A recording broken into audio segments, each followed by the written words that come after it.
আপনি এক ছোট্ট 40 কিলো গাঁজা স্ট্রিপ পুরো ধ্বংস করতে পারেন নাই। আর ইরান এমন একটা রাষ্ট্র, যে রাষ্ট্রের একটা ন্যাচারাল অ্যাডভান্টেজ আছে, এটাকে পজিশনাল অ্যাডভান্টেজ বলে।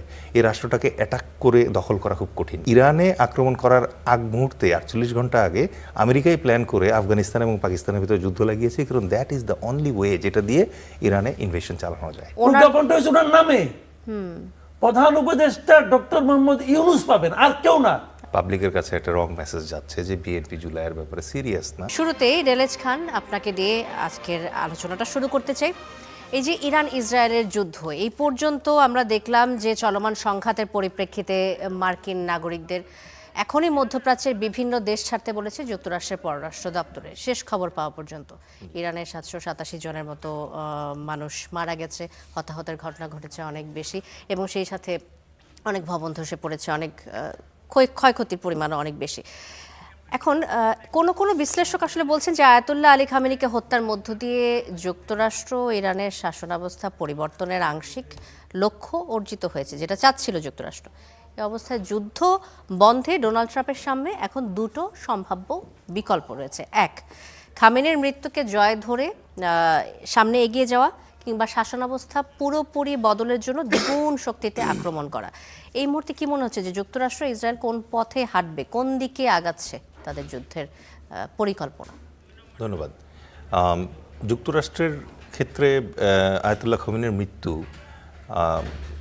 আপনি যদি এটাকে একটা ভিক্টরি সাইন হিসেবে ধরতে চান, ইউ ক্যান, বিকজ যুক্তরাষ্ট্র এর আগে লিবিয়ার মোহাম্মদ গাদ্দাফিকে এভাবে হত্যা করেছিল এবং লিবিয়া কলাপস করেছে। এরপরে একই রকম ঘটনা ঘটেছিল গালফ ওয়ারের সময়, যখন ইরাকে প্রেসিডেন্ট সাদ্দাম হুসাইন একই ধরনের সমস্যায় পড়েছিলেন এবং তাকে কিন্তু ইরাকের আদালতের মাধ্যমে ফাঁসিতে চড়িয়ে হত্যা করা হয়েছে।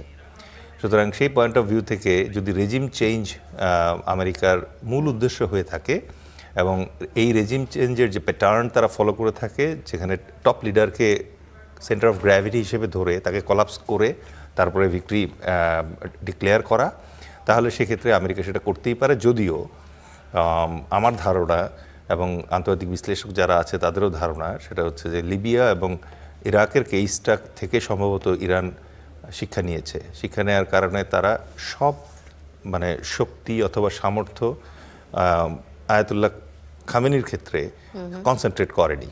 আচ্ছা। এবং এক্ষেত্রে যেটা হয়েছে, খামেনির মৃত্যুর পর সঙ্গে সঙ্গে নেক্সট লেয়ার অফ লিডারশিপ উঠে আসছে এবং এটা সম্ভব। চেইন অফ কমান্ডে তারা ব্রেক হতে দেয়নি, একজনের পর একজন তারা নতুন করে দায়িত্ব নিয়ে এই যুদ্ধ চালিয়ে যেতে পারে সেই সক্ষমতা রাখার ব্যবস্থা। এই সক্ষমতাটা তারা পেয়েছে তাদের পার্সিয়ান লিগেসি থেকে। কারণ আপনি এই তিনটা রাষ্ট্রের কথা যদি আমি কেস হিসেবে ধরি এই জায়গায়, একটা হচ্ছে লিবিয়া, একটা হচ্ছে ইরাক, আর একটা হচ্ছে ইরান। আপনি দেখেন ইরানের যে সভ্যতা, এই পার্সিয়ান সভ্যতা, এটা বেশ পুরাতন। ইরাক 1932 সালে স্বাধীন হওয়া একটা দেশ। তার আগে ইরাক বলতে কোনো দেশই ছিল না।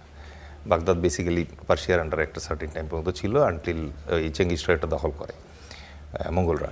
তো এই জায়গাটাতে যেটা লক্ষণীয় বিষয়, সেটা হচ্ছে পার্সিয়ান এম্পায়ারটা যেভাবে গড়ে উঠছে। আপনি যদি একেবারে শুরু থেকে ধরেন সাইরাস দি গ্রেট থেকে, তারপরে এসে তারা আলেকজান্ডারকে ফেস করছে। আলেকজান্ডারের ইনভেশনের পরে তারা এসে ফেস করছে অটোমানদের যে ইনভেশন আছে সেটা, তারপরে মঙ্গলদের ইনভেশন তারা ফেস করেছে। তারা ইসলামের যে ইয়েটা আছে, যেমন আমরা সোহরাব রুস্তমের গল্প শুনি, এটা কিন্তু সেই সময়কার কাহিনী। তারপরে আরও যদি আপনি নিচের দিকে আসেন, তাহলে আপনি যেটা দেখতে পাবেন যে 1980 সাল থেকে 88 সাল পর্যন্ত 8 বছর তারা ইরাকের সাথে যুদ্ধ করেছে এবং কেমিক্যাল অ্যাটাকে কিন্তু সেখানে প্রায় লাখখানেক ইরানি মারা গিয়েছিল। আর ফাইনালি এখন তো আমরা দেখলাম যে আমেরিকার গত বছরও একবার ইসরায়েলের সাথে জয়েন্ট ফোর্সেস ক্রিয়েট করে ইরানের উপর আক্রমণ করেছে। এবং ইরাকের ক্ষেত্রে যেরকম আমেরিকা বলেছে যে বায়োকেমিক্যাল ওয়েপন আছে, এক্ষেত্রে একবার বলার চেষ্টা করেছিল যে তাদের পারমাণবিক সক্ষমতা ধ্বংস করতে চায়। মজার ব্যাপার হচ্ছে ঠিক গত বছর 12 দিন ধরে অ্যাটাক করে তারা একবার ক্লেম করলো, যে যেটা বললেন আমেরিকান ক্লেম অফ ভিক্টরি, তারা বলার চেষ্টা করলো যে আমরা তাদের পারমাণবিক সক্ষমতা গুড়িয়ে দিয়েছি। এবার এসে আবার বলছে যে আবারও তারা একই গুড়িয়ে দেওয়া জিনিস দ্বিতীয়বার করার চেষ্টা করছে। এখন আমেরিকানরা আসলে কনফিউজড যে তারা আসলে কোনটাকে ক্লেম করতে চাচ্ছে। ইভেন আরেকটা জিনিস আমি এখানে অ্যাড করতে চাই, সেটা হচ্ছে যে খোদ আমেরিকাতেই এখন প্রশ্ন উঠেছে। প্রথম কথা হচ্ছে কংগ্রেসের পারমিশন নেয় নাই, তাহলে অসাংবিধানিক একটা যুদ্ধ। দ্বিতীয়ত হচ্ছে আপনার রিটায়ার্ড মেজর জেনারেল ইটনের যে স্টেটমেন্ট আছে, সেটা যদি অ্যানালাইজ করেন দেখবেন সেখানে সে পরিষ্কার বলছে যে ইরানের দিক থেকে কোনো ধরনের প্রভোকেশন ছিল না। তারপরেও ইরানে আমেরিকান এবং যে ইরানের একটা চললো, আমরা ইতিহাস যদি দেখি, ইরান আসলে প্রভোকেশনে বিশ্বাস করে বলেও মনে হয় না যে কখনো ইরান থেকে অ্যাটাক করা হয়েছে এমন ঘটনা ঘটেনি কোনো দেশে। ডেলিজ খান, আবারও আসবো আপনার কাছে।